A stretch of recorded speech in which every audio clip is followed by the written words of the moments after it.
That's how we roll in the Rona situation.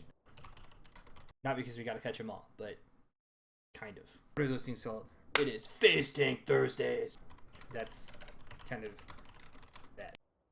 Good evening, people. It's Tyzzit here with some more FACETANK Thursdays here in a few. Something that's been on my heart today has been forgiveness and reconciliation. There are two very distinct things, but you can have one but without the other, but you can't have the other without the other.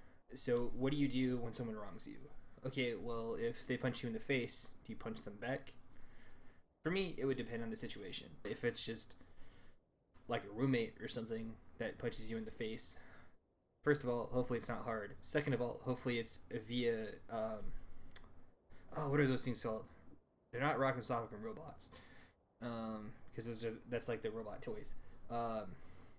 Sock and boppers, I think those huge like blow up glove things that are like balloons, because that would be funny. So in which case, yeah, go ahead and try to punch them back in the face. Unless they have glasses, then don't aim for the face because it could break and actually blind them. But if someone really wrongs you in a situation, doesn't necessarily cause you physical harm, but does something that's against your code, that's understood with them. For example, just in general, and you keep catching them in lies. To answer this question, what do I do when someone wrongs you? One is, an initial response is do exactly to them what they did to me, which is actually something that's talked about in the Bible. I'll read it and then I'll explain it a little bit. So this is Matthew 5:38 through 42. You have heard that it is said, quote, an eye for an eye and a tooth for a tooth, end quote. But I say to you, Jesus saying to his disciple, maybe this is Sermon on the Mount, I'm not exactly sure, I don't know who his audience is, but I say to you, do not resist the one who is evil, but if anyone slaps you on the right cheek, turn to him the other also, and if anyone would sue you and take your tunic, let him have your cloak as well, and if anyone forces you to go 1 mile, go with him 2 miles. Give to the one who begs from you, and do not refuse the one who would borrow from you. He's saying that the mentality or the mindset of an eye for an eye and a tooth for a tooth is outdated, it's wrong, you shouldn't do it. It's just a continuous cycle. You cause harm to me, I cause harm to you, you cause harm back to me because I caused you harm for doing harm to me, and then I cause you harm because you caused me harm because I caused you harm because you harmed me first. It's kind of like the cycle that it follows. Back to kind of what I was saying earlier is forgiveness, then reconciliation is how I have the question. Forgiveness, then reconciliation. Why? Forgiveness says, hey, you just got done punching me in the face. We'll go with that example. You punched me in the face. Well, I forgive you for punching me in the face, which means I hold no ill will towards you. It's water under the bridge that you punched me in the face. Moving on from that, reconciliation is, how do we go from here? What is the next course of action? What do we do? How do we mend the relationship? Is our friendship still intact? Exactly how it was before that, which I think a lot of people misconstrue that as, hey, you've forgiven me, now everything is exactly like what it was. In some cases, you can't have that. The way that you do forgiveness, then reconciliation, is you have to address the issue first. What is the issue? You lied to me. You cheated on me. You did this. You did that. You ate with your salad fork instead of your dinner fork. I don't know. That may irk some people. But forgiveness is, I hold nothing over you for that instance of transgression against me. Reconciliation is how do we move on from that. I really hope that makes sense. I don't think I could drive that home enough. The next question, is it tough to forgive? Depending on the situation, but typically it is. A lot of times what I've heard and seen and been a part of is, hey man, I'm really sorry about this, blah blah blah, like whatever it was, I'm sorry this happened. Then the other person says, hey, it's cool, it's fine. Okay, well that's not really forgiving. It's like a pseudo forgiving, I guess. I don't know if I'm using pseudo right in that context, but it's like instead of addressing the issue, it's kind of sugarcoating it, because there is power in a very specific way to say things. For example, I forgive you is a lot harder to say then it's cool, it's okay, it's fine, let's move on with our lives. Those are things that should be said, I think, in the reconciliation portion of it. Is reconciling any easier than forgiving? Again, it kind of depends. You have the varying degrees of what we as humans say is degrees of transgressions, but sometimes that's not the case. Like, God sees all sin as one thing, that's it. All sin is sin. Same level. As if I'm like, hey, who slashed my tires? And my friend's like, your tires are slashed? I'm like, okay, I'll just go check the videotape that I have of the security cameras around the house. And then I find out that he did it, then I'd probably be mad, make him pay for new tires for my car. The forgiveness is, hey, I forgive you for slashing my tires. Reconciliation to restore the relationship to what it was before, friends, roommates, etc. Hey, I need you to pay for my tires because you slashed them. That's kind of that. So in my opinion, you cannot have reconciliation before forgiveness. It has to be forgiveness, then reconciliation. Because how can you take steps to fix that relationship or friendship without first addressing the issue of if you can even attempt to do that? Again, my personal thoughts on that. So there's one thing that this kind of stems from, one verse that this all kind of stems from. Just another aspect about forgiveness. To be able to forgive somebody, you have to be able to have love for them. Not necessarily romantic love, but you have to have love for them, like a caring for them. You care about somebody in order for it to happen. So this comes out of Proverbs 17, chapter 17, verse 9. Whoever covers an offense seeks love. And what it means by covers is forgive. But he who repeats a matter separates close friends. Going back to the example of my roommate slashing my tires. Hey, man, I forgive you for slashing my tires and lying to me about it. But you're buying me new tires. He buys me new tires. 3 weeks later, my tires are slashed again. Hey, man, did you slash my tires? No, I didn't.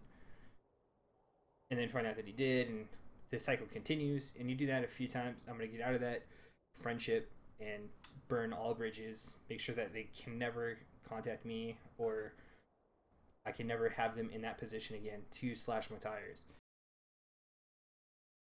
You can kind of see behind me, behind the picture, that I do have League of Legends up. So let me just minimize my face. So League of Legends is up. We're doing ARAM because it is FACETANK Thursdays. It's my favorite day of the week. But yeah, let's go ahead and just get started. Couple rules real quick. If there's melee is an option, I have to do melee.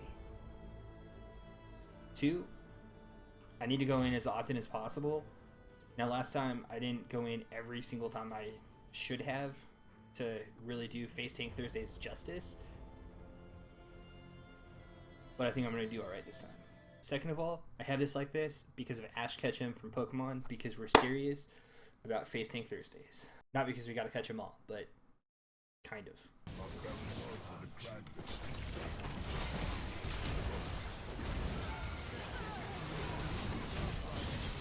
Then,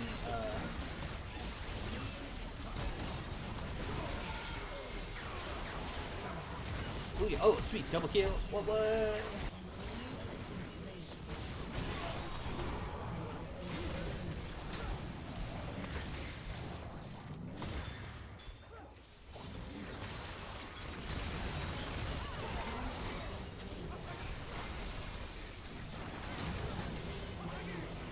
Oh no.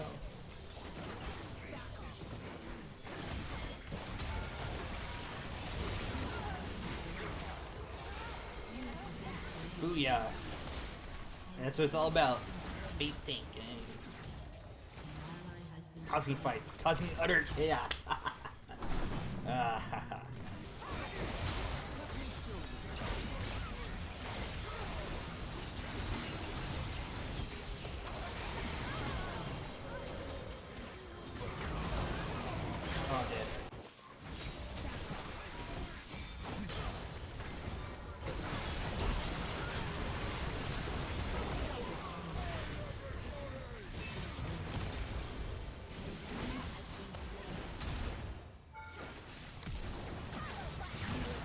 Oh, she ulted for that.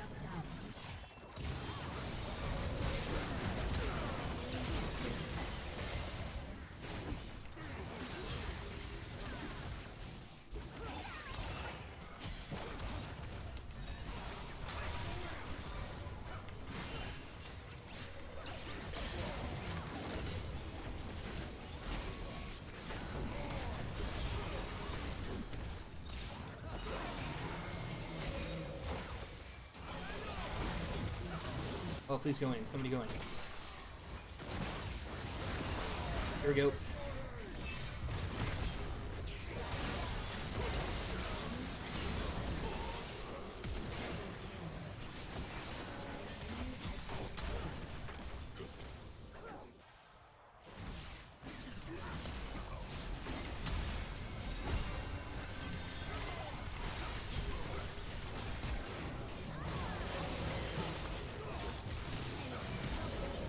Oh. On my normal account, or my alright, here we go. Wow. Get that, do this. Okay, great. Do this.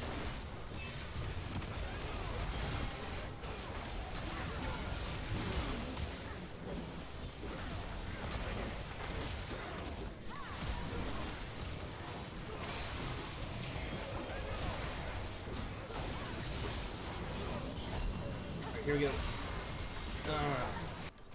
Alright, let's do it. FACETANK third phase. Let's go.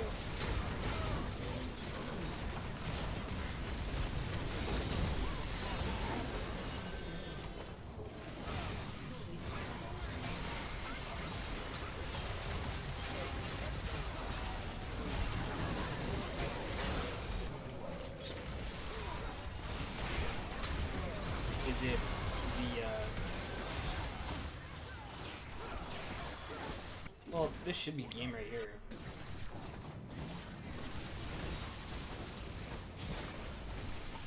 Yep. GG.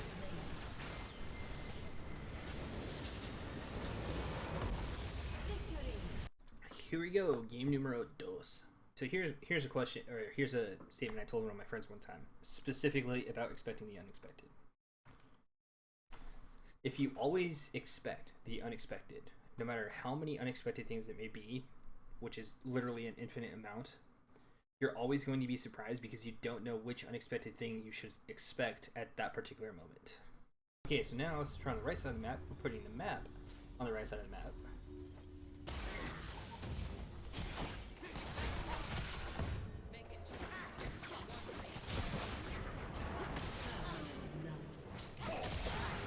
Uh-oh.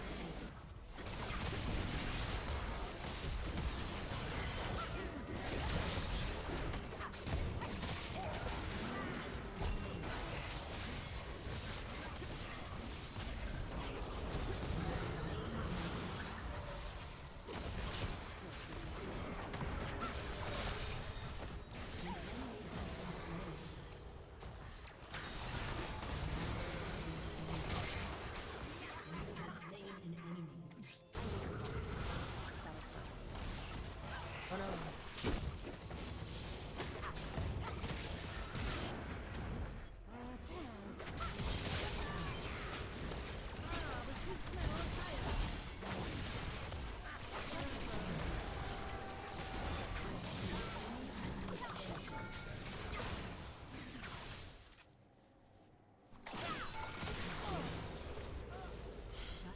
And that's how we roll!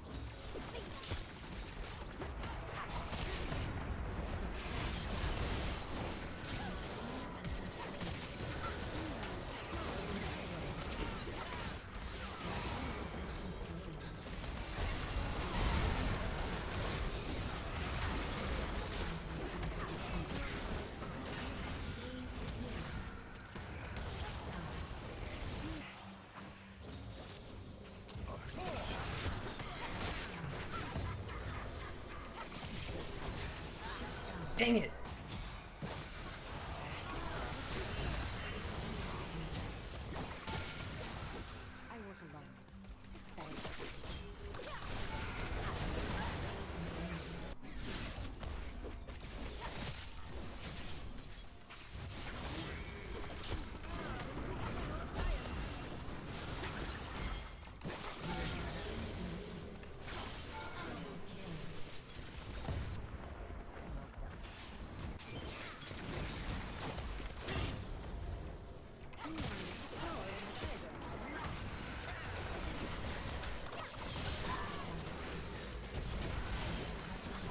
Got Senna.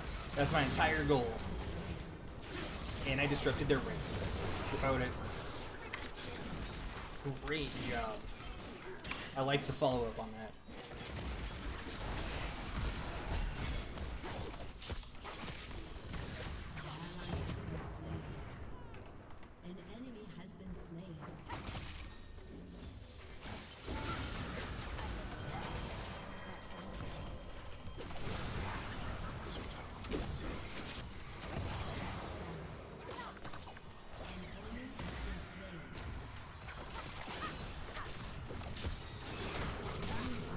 Oh!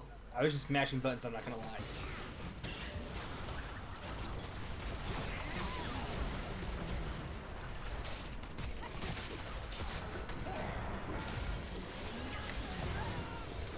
Oh, 9 seconds.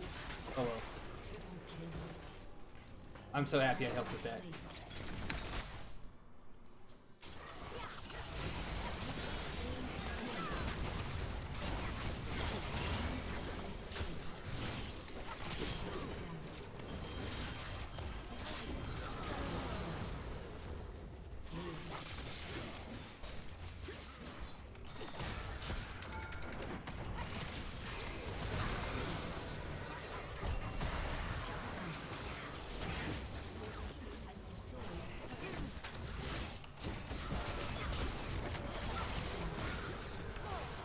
Oh!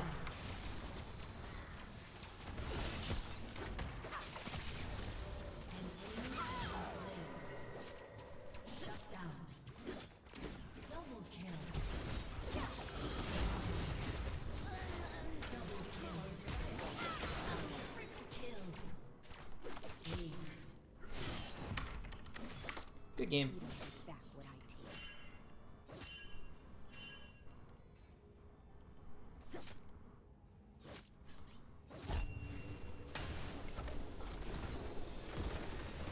I don't know why it paid me off.